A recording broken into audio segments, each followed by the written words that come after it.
Let's embrace Come Back to What You Know here on CamGlen Radio, and I'm delighted to be joined in the studio by Robert Harvey. Hello, sir. Good morning. How are you this morning? I'm very well, thank you. Looking forward to this. Thank you. Yep. So you'll be here on behalf of Football Memories Scotland. Do you want to give us an overview on what you do and the work you do? Okay, Football Memories Scotland was a project that was set up 10 years ago. And the purpose is a partnership between the Scottish Football Museum at Hampden and Alzheimer's Scotland.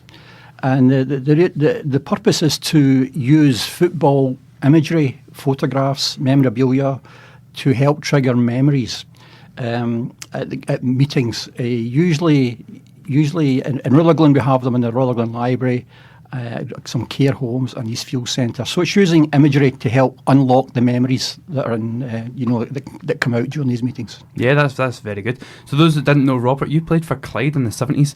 What was it like playing in front of a big crowd? You were telling me off air that you actually made your debut at Hampden. Yeah, I was fortunate. I'm a Rutherglen boy, so I've lived all my life in Rutherglen, and it was a great football area, Rutherglen. But I was made my debut at Clyde when I was still at school, actually. Right. And I actually got a phone call.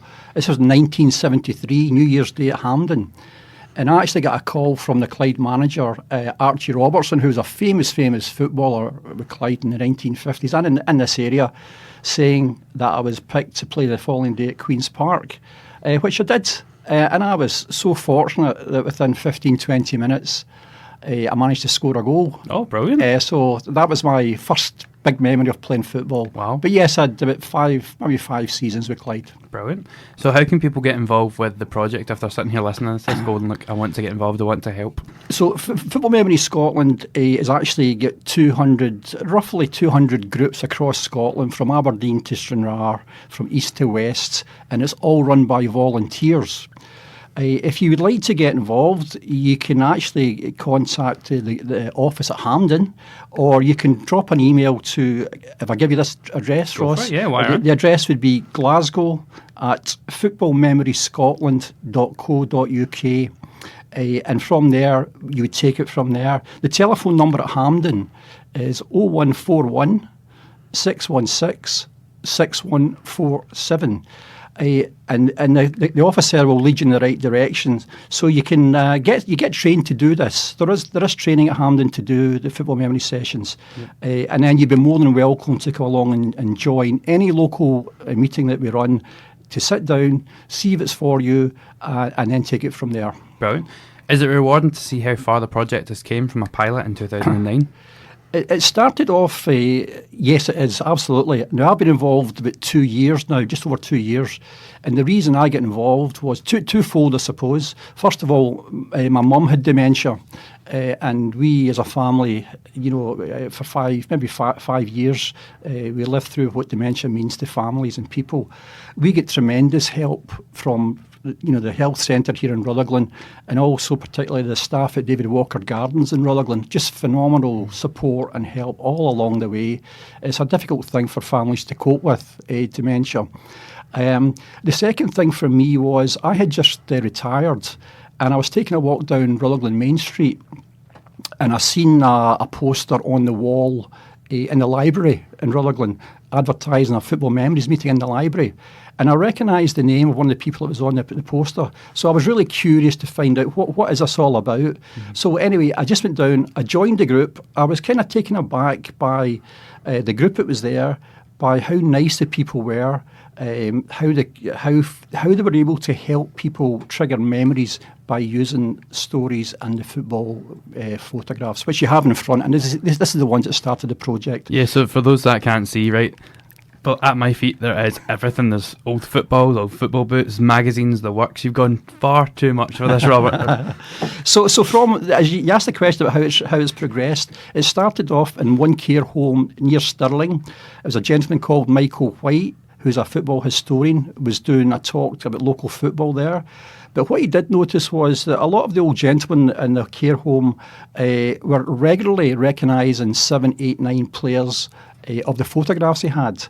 So Michael came back to Hampden. He sat down with the other historians of football clubs in Scotland, and he challenged them to say, listen, this is what's happened. Could some of you see if you get the same response? Hibernian through in Edinburgh and Aberdeen took up the challenge. They ran they ran football memories groups. They came back, reported much the same response. People were remembering things from their days when they were enjoying football. From there, it took they got an evaluation from, I think it was Strathclyde University. They confirmed there's something in this. There's really something in this.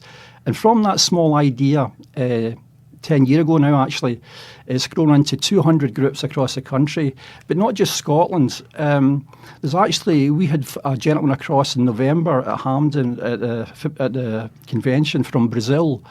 A great history of football, Brazil. Oh, yeah, definitely. They've taken the idea back. The first group started in São Paulo.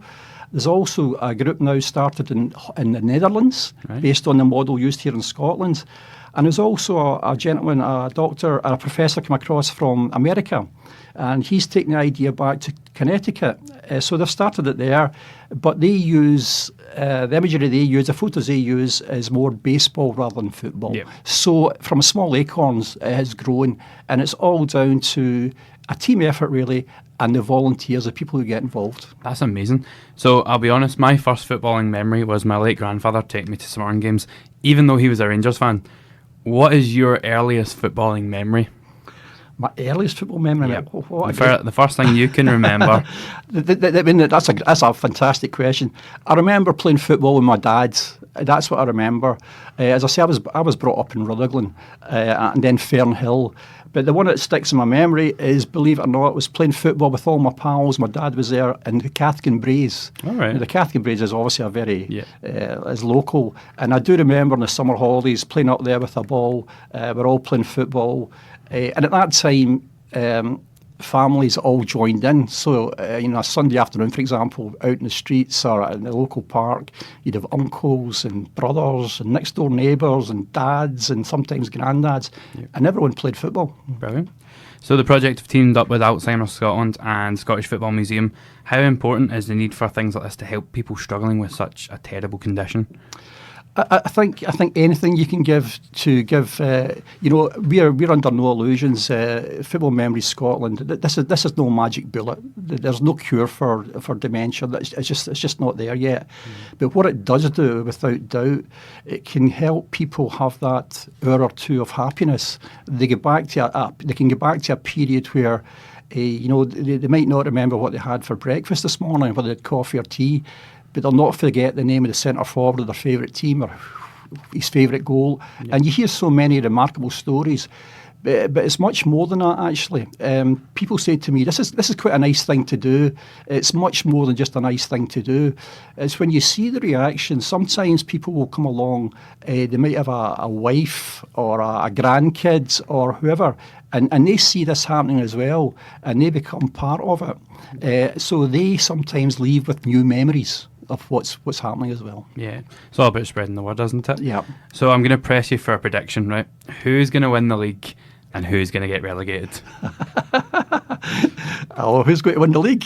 I would say probably Celtic are probably the strongest. I think they're in the hot seat, I'd say. They're still the strongest just now in Scotland, but things are changing. They get much closer. I would say that's for sure. As regarding, I would have to say St Mirren might be down there. No, I'm going to cut you off. Thank you very much, Robert. That was brilliant. Thank you.